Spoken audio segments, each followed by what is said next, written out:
Hello and welcome to another video on Dead or Alive 6. I didn't think I'd be making another one of these this year, but then Koei Tecmo decided to drop a heck of a Christmas gift on us, and we've got some new costumes as part of the Season Pass 3 and a new character. I actually thought they'd come next year for some reason. I thought that the last set was it for the year, but that's not to be. We've got new stuff to play with, and that means I get to do a new video, which is always a good thing for me. Anyway, I love it. Any excuse to pull Dead or Alive 6 out for another go is good for me. So these days I only get these excuses when I've got something to video or review, and this counts. So there we go. I've been playing this a bit.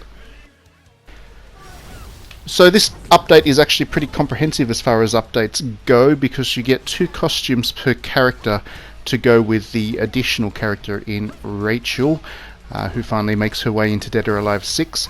So you get these swimsuits, which is seen here in front of you, although I wouldn't really call them swimsuits so much as actual lingerie this time around. It's pretty obvious that they're underwear. But the other one you get is a holdover from Dead or Alive 5, or a costume that was pretty popular back then, and that's the short skirt Santa costumes. I don't think that these ones here, these swimsuits, were part of the Dead or Alive roster. I don't remember them, and I think I would have remembered them if they were there. So I think these are new, and yeah, they go with the short skirt ones, which you'll see on the video shortly, soon enough. But let's talk about Rachel first, because she's really the main addition. Rachel is a very popular character who has always been a highly requested part of the Dead or Alive roster, and I remember basically as soon as this game's roster was announced and the game came out, there were already people asking, where's Rachel, where's Rachel? And she's finally here. She is pretty good. Now, I didn't really play with her much in Dead or Alive 5. You're about to see me play with her in this game, and I'm really not good with her at all. I don't really understand her movesets and whatever. I know she's a pretty heavy hitter, and she does fit into this roster quite well as well. Her hard hits, her strikes and whatever, they have a good amount of impact, and she has a good physical presence, and her moveset is quite interesting and fun. It's just not something that I'm so familiar with. But again, she's been a really popular part of the Dead or Alive cast for quite some time now, and it's good for fans of hers that she's finally there. And that kind of crosses off, I guess, all the expected characters that you'd have for a Dead or Alive title. After that, if you look back at what Dead or Alive 5 had, the additional characters that are not in Dead or Alive 6 at the moment are ones like Naotora E, the King of Fighters characters, the Virtua Fighter characters. So those characters, I don't think anybody really could have expected to just be in this roster.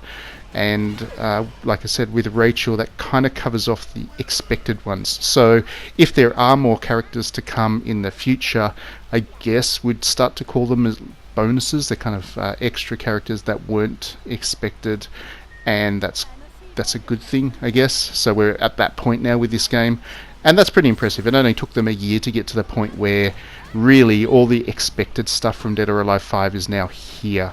And now you're seeing me play as Rachel. And then I realized after shooting this video that in having Rachel play against Tina, I was basically... They look very samey, I guess. It's a bit hard to tell who is who if you're not that familiar with the game. But Rachel's the one with the long hair. And yeah, she's got some good movesets. I really like her special. So you'll see the special in the second round in just a second here. Her special attack is all kinds of flashy. Here we go. It shows that she's not the nicest person in the world, but a very effective fighter indeed. So, yeah.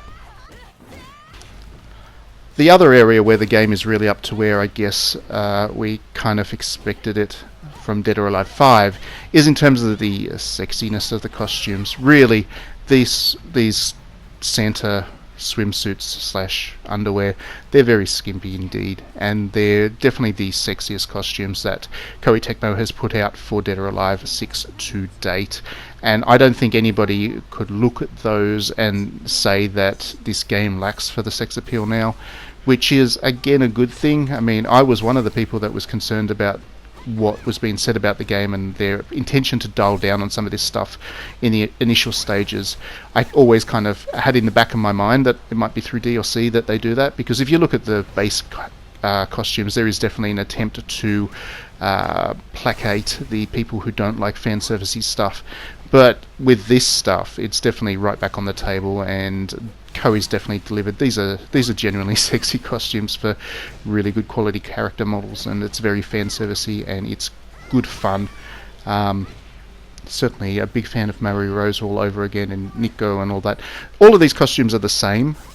Each character has pretty much exactly the same costume. The size of the hats are a little bit different, and there's a couple of little decorations on each costume which are different, but they're all that kind of long stockinged and skimpy bikini set. So the variety's not there, and you'll see with the skirts as well, they're all basically the same. They're all wearing the short skirted top. Short skirted dress, Christmas dress, and they're all the same one to the other. So the variety's not there, and I guess that is a kind of ongoing criticism that I've had with some of this DLC stuff, that Koei Tecmo hasn't done enough to give each character a variation in their costumes, but I think they've done the right thing in hitting the fan service notes now. And, you know, again, we're only 1 year into it. Next year might bring a whole lot of different ideas around DLC and stuff. I remember with Dead or Alive 5, for example, Koei Tecmo used to hold these contests where people would they'd design a costume for their favourite character and send it in, and the winning costumes would actually be made into DLC. And Mary Rose, for example, had this really great Arabian harem costume, which was a fan-supplied kind of competition one.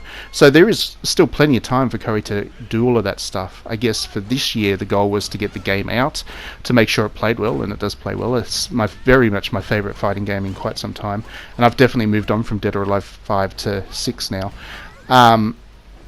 So they had to get the game out, and then they wanted to hit the right notes in terms of the character roster and the ranger costume, so that each character had some fan servicey bits and all of that kind of stuff. They've done that, so year 2, as in next year onwards, they'll want to start looking at some new things that they can do with the game and the DLC strategy behind it. My prediction is we'll start to see some variety there. We'll start to see a greater range of character-specific costumes and all that kind of stuff. That'll happen. I think that Koei would not miss the fact that fans do enjoy that, and did enjoy that from Dead or Alive 5, and they'll look for ways to deliver on that. It's probably harder with Dead or Alive 6 because all the character models are much more distinct from one another than they were in the last game, and each of them needs to be more carefully designed, I guess. So it'll be hard for them to deliver to that same kind of variety of costumes when each costume would need to be more carefully modelled. But I think they will. That's my prediction anyway. Other than that, I don't really have much else to say. This is another video of Dead or Alive 6, and me enjoying the costumes.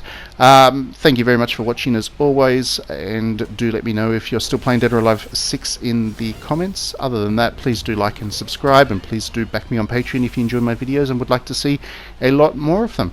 Otherwise, I'm tapping out now. Thanks very much for watching.